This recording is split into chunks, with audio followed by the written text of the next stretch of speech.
Hello. I've just finished with some morning sessions, and interestingly, we've had a theme today on exercise of all things. As a dietitian, I talk about one's relationship with food and body image, but people don't realize I also talk about one's relationship with exercise and movement. So it really got me thinking about some things, and I wanted to kind of ponder it a little bit more and would love for you to join me. So come on, take a walk with me.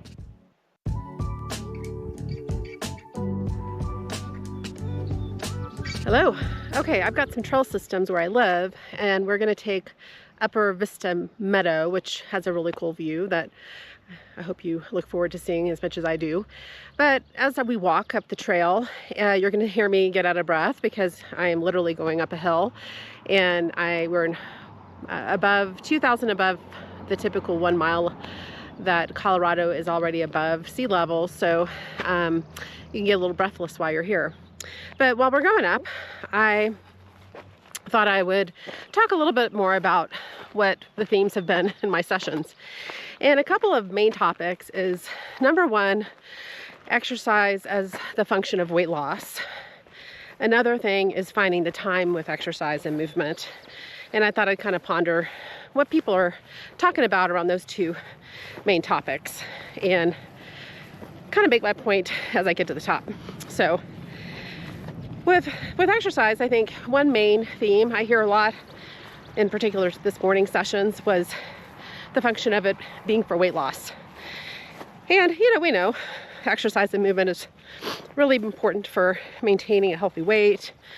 Yeah, a lot of people do use it for weight loss, but I think when it tends to be the main focus of weight loss, it really impacts one's priority with it. And what do I mean by that?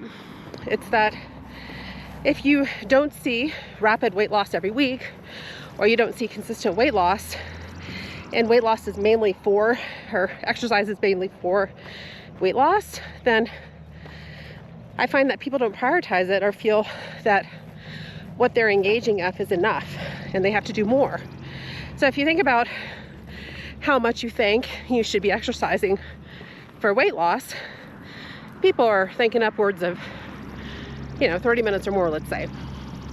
So think about a typical day, right? Most people work 8-9 hours. If you have a commute, I happen to work from home, but I do work in another place that I commute, which is a good 30 minutes, and I gotta park and walk 15 minutes to my office, work, and then walk 15 minutes back to the parking garage, and then drive 30 minutes again home in traffic. It is 6 o'clock and I'm tired. And maybe if you're like me sometimes, you didn't get a good breakfast in and lunch was minimal for whatever reason. And so by the time you get home, you're starving and you have to eat, and so when you eat, then your stomach's full and exercise doesn't feel so hot. So trying to exercise at night sometimes is a challenge, right? The other thing, okay, you can get up in the morning. A lot of people try to get up at 5. Well, I've got to get to work by 7. So that means I've got to eat breakfast. If I tend to do better with food and me. So I've got to eat breakfast and then let that digest a little bit. And then I've got to go get on the bike or whatever. And I just don't have the energy for it. So I don't find it very motivating sometimes. So that can be really of a challenge if you're trying to get a certain amount in. Okay, whew. I'm going to take a little bit of a break here. I thought we would look at some pretty wildflowers for a minute, and then I'll keep talking.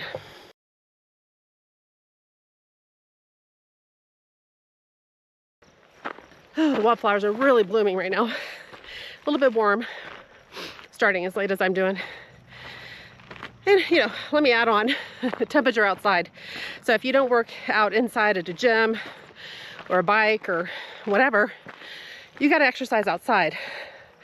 Oh my gosh, I gotta show you these wildflowers. Where was I?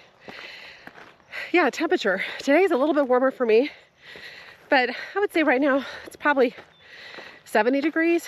So if you live in Texas or something like that, it can be like 100 degrees by this time. And that makes it really impossible to work out in the afternoon. Forcing you to work out in the morning, like I was just mentioning, or in the evening, and that can be really challenging. So, you know, temperature outside, timing of one's day is really quite the challenge. Yeah, I mean, there's a lot of barriers to movement and exercise. And if your focus is for sure on weight loss, it can really impede your relationship with movement in general, and really kind of cause that negative reaction with it. Okay, I am at the top of this hill and at the place I'd like to kind of just take in some fresh views. So take a look with me. All right, so in the background, one of the mountains is actually Pikes Peak, which is a famous 14er that people like to hike here. Yeah, I'm gonna kind of end today with my point of saying all of this is that I want to, validate that movement and exercise is really challenging, and it can be really frustrating, especially when it's very highly linked to weight loss and desire for weight loss. And by all means, I'm not saying that exercise isn't very helpful and supportive for you with maintaining a healthy weight. And if your focus is weight loss and you're using exercise for that, a lot of people have a hard time kind of maintaining movement and exercise in general in their day-to-day life. So, but what I do want to talk about is that exercise is not optional. It's essential for your metabolism to work effectively and work for you. So it really helps in a deep cellular level, and it helps immensely with cognitive issues in terms of increased ability to remember, helps with maybe reducing dementia. It also helps with, even can be as powerful as some psychiatric medications. Check out our membership page because we have a lot of content on there that you can take advantage of to learn more about how exercise can be much more than for weight loss, and maybe even kind of to change that narrative for you. But yeah, take a look at it, and I appreciate you taking this walk with me, and I hope you enjoyed the view as much as I did. Sorry you're hearing me kind of get out of breath, but that's what it's like to walk here in Colorado. But I'm going to show you some extra scenes on the way down when I get home, and I hope you enjoy additional scenery. Take care.